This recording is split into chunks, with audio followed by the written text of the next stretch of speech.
Hello, my dear friends. There is a sentence with a gap in it. I made a mistake coming here. Which of these two options, by and after, would you choose to fill the gap with? I would say both the options are correct. I made a mistake by coming here. I made a mistake after coming here. But there is difference in meaning. When we use by, it means there I actually do one action. I came here and that was the mistake. I didn't do anything else. I just came here.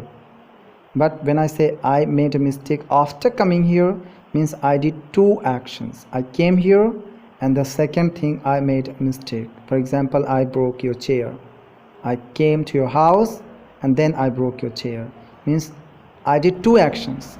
When we use after, means we do two actions.